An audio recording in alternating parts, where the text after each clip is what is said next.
अब हम सब नेक्स्ट प्रोग्राम करते हैं लोकल वेरिएबल का, और अब हम यहाँ लिख रहे हैं int a equal to 100 comma b equal to 200 comma sum, और इसके बाद हम यहाँ लिख रहे हैं sum equal to a plus b, और यहाँ पे प्रिंटफ में /n, और इसके बाद लिख दिए addition equal to %d double quote comma sum, और ये कर्ली ब्रेसेस क्लोज। और अब जब आप इस प्रोग्राम को रन करेंगे तो यहाँ लिखा हुआ है int a equal to 100 comma b equal to 200 और फिर कॉमा सम, ये तीनों आपके लोकल वेरिएबल है, और आप यहाँ लिख रहे हैं sum equal to a plus b।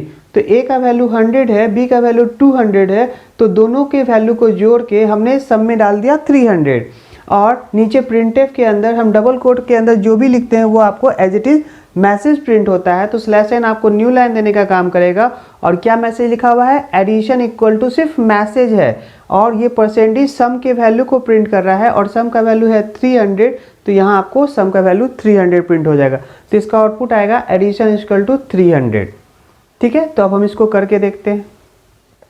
Hello friend, तो अब हम सब नेक्स्ट प्रोग्राम करने जा रहे हैं, और यहाँ लिखा हुआ है int a equal to 100 comma b equal to 200, और फिर अब हम लिख रहे हैं सम, और नीचे sum equal to a plus b semicolon, और यहाँ आप लिख रहे हैं addition equal to %d comma और ये सम।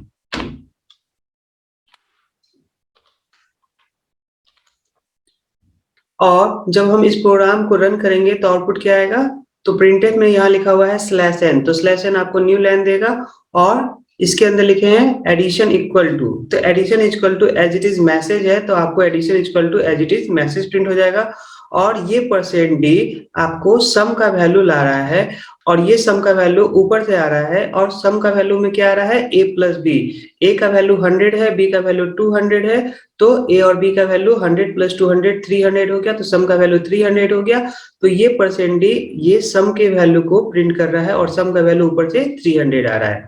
तो जब आप इस प्रोग्राम को रन करेंगे तो आपको आउटपुट आएगा एडिशन इक्वल टू 300। देख लीजिए, समझ में आया आउटपुट कैसे आया। और अगर आप इस सम के जगह पे c लिख देते हैं तो आप यहाँ भी आपको c लिखना पड़ेगा, और यहाँ पे भी आपको c लिखना पड़ेगा।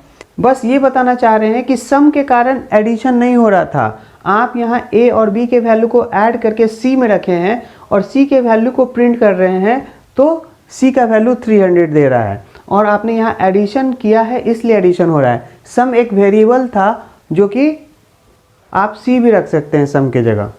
ठीक है, तो अब हम इसको भी करके देखते हैं। और अगर हम यहाँ पे सम के जगह पे अगर हम c लिख देते हैं तो आपको यहाँ पे भी c लिखना पड़ेगा, इसके बाद आप यहाँ पे भी c लिखेंगे, जहां जहां सम था वहां हमको c लिखना पड़ेगा। और हम ये बताना चाह रहे हैं कि आप जिस तरह का वेरिएबल यहाँ डिक्लेयर करेंगे उसी तरह का वेरिएबल हम यहाँ डिक्लेयर कर रहे हैं, और उसी तरह का वेरिएबल यहाँ डिक्लेयर कर रहे हैं। और ये c के पास कौन सा वैल्यू आ रहा है, तो a के वैल्यू को और b के वैल्यू को ऐड करके हम c में डाल रहे हैं, और a का वैल्यू है 100, b का वैल्यू है 200, तो दोनों को ऐड करने के बाद c के पास आया 300, और आप नीचे c के वैल्यू को प्रिंट कर रहे हैं, और c का वैल्यू यहाँ 300 प्रिंट करेगा। मैं केवल ये बताना चाह रहा हूँ कि आप यहाँ ऐड कर रहे हैं इसलिए ऐड हो रहा है, ना कि वहां सम लिखा था इस कारण से सम हो रहा था। और अभी भी हम प्रोग्राम को रन करेंगे तो आपका आउटपुट एडिशन इक्वल टू 300 आ रहा है। बस समझ में आया, तो यहाँ तक समझ में आया पूरा।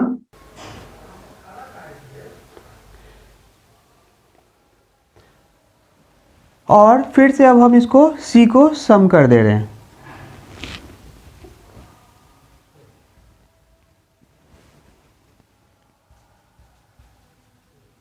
ठीक है, और ये जो दो लाइन में लिखे हैं इसको हम ऐसे भी लिख सकते हैं,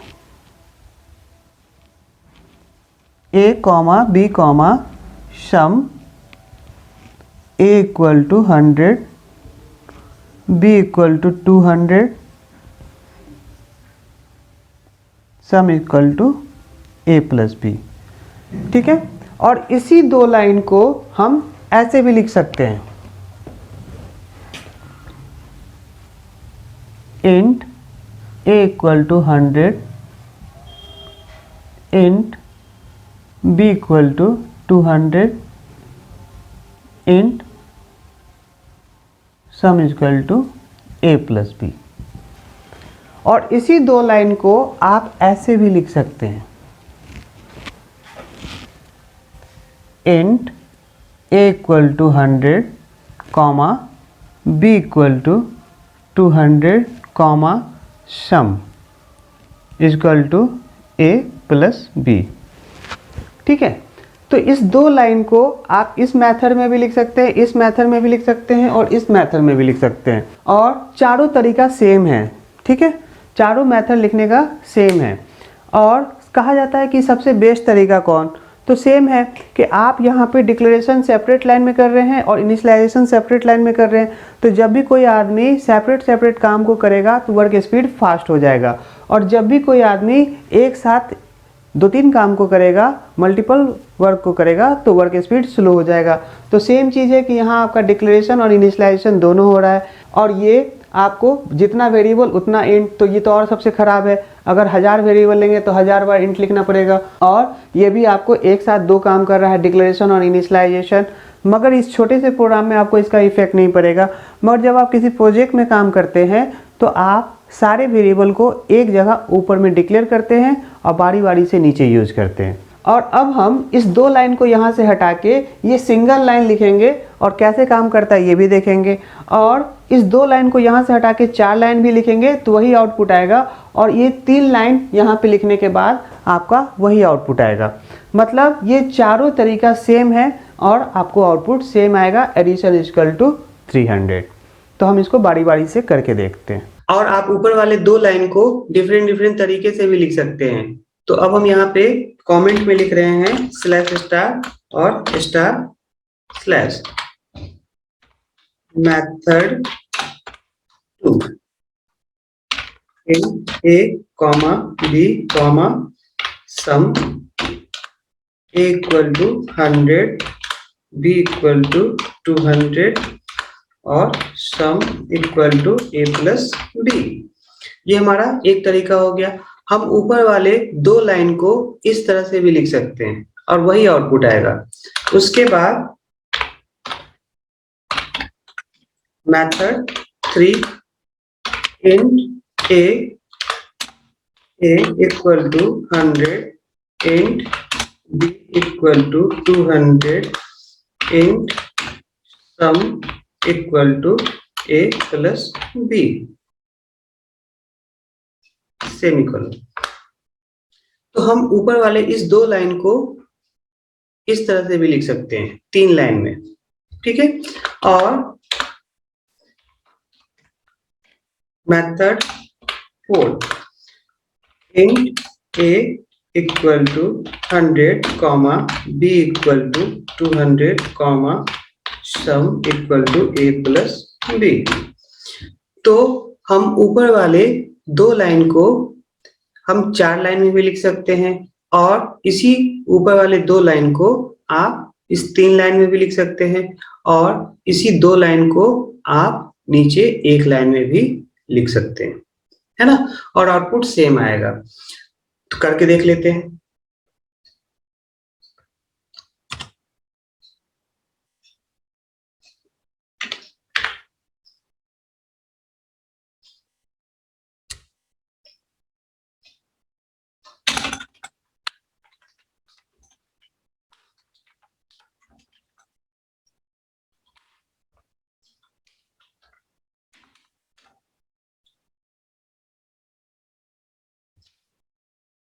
और देख लीजिए सेम आउटपुट आ गया, एडिशन इक्वल टू 300। और इसको हम इस तरह से भी लिख सकते हैं,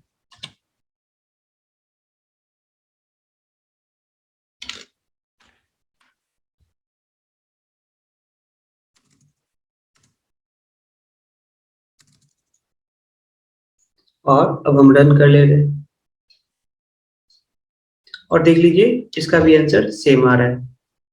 इसके बाद आप इसको एक लाइन में भी लिख सकते हैं।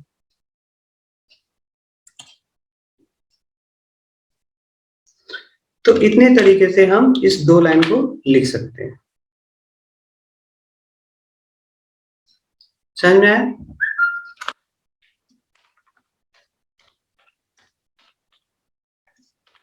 हाँ।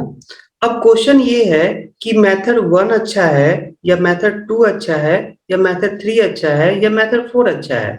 तो मैंने आपको पिछले क्लास में ये बताया था कि जब भी कोई आदमी सेपरेट सेपरेट काम को करता है तो वर्क परफॉर्मेंस बढ़ जाता है, और जब भी कोई आदमी एक साथ एक से ज्यादा काम को परफॉर्म करेगा तो वर्क स्पीड स्लो हो जाएगा। और यहाँ पे क्या हो रहा है मेथड 2 में, तो मेथड 2 में हो रहा है कि आप यहाँ पे डिक्लेरेशन कर रहे हैं। आपको पता है कि जिस समय आप डिक्लेयर करते हैं उसी समय वो मेमोरी ले लेता है, और आप छोटा वैल्यू डालिए, बड़ा वैल्यू डालिए, आप वैल्यू नहीं डालिए, तो जब आप वेरिएबल को डिक्लेयर करते हैं तो उसी समय वेरिएबल मेमोरी ले लेता है, और उसके बाद आप इनिशियलाइजेशन कर रहे हैं। तो यहाँ पे सेपरेट सेपरेट काम हो रहा है।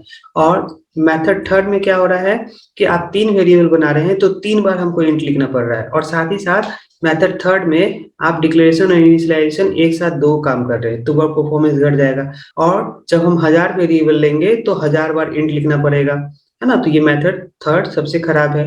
और मेथड 4 में क्या हो रहा है कि आप इनिशियलाइजेशन और डिक्लेरेशन दोनों साथ में कर रहे हैं।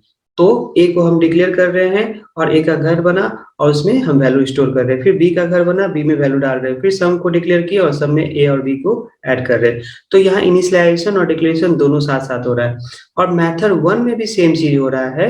आप ए को डिक्लेयर किए, मतलब ए का मेमोरी बना और ए पे 100 गया, फिर उसी तरह से बी का मेमोरी बनाए और उस पर वैल्यू डाल रहे हैं और फिर सम। तो यहाँ पे आपको मेथड 1 में आपको इनिशियलाइजेशन और डिक्लेरेशन दोनों एक साथ हो रहा है, जबकि मेथड 2 में क्या हो रहा है कि सेपरेट सेपरेट काम हो रहा है। ये आपको छोटे प्रोग्राम में नहीं समझ में आएगा। जब आप किसी बड़े प्रोजेक्ट पे काम करते हैं तो होता क्या है कि उसके अंदर बहुत सारे वेरिएबल यूज होते हैं, और उन सारे वेरिएबल को आप एक जगह डिक्लेयर करते हैं और बारी बारी से नीचे यूज करते हैं। इससे फायदा ये होता है कि अगर आपके कलीग या नहीं तो आप अगर उस कंपनी को छोड़ के दूसरी कंपनी में जाएंगे तो उस पे जो भी दूसरे एम्प्लॉय हायर होंगे तो उनको काम करना आसान होगा, उनको फाइंड करना आसान होगा कि वेरिएबल कहाँ है और कैसे हम उसको यूज कर रहे हैं, कहाँ यूज कर रहे हैं, है ना? तो ये सब चीज ध्यान रखना पड़ता है बड़े बड़े प्रोजेक्ट में। तो बस, और ये बेसिक है, स्टार्टिंग है, तो कोई इंपॉर्टेंट नहीं है इसका। यहाँ तक समझ में आया?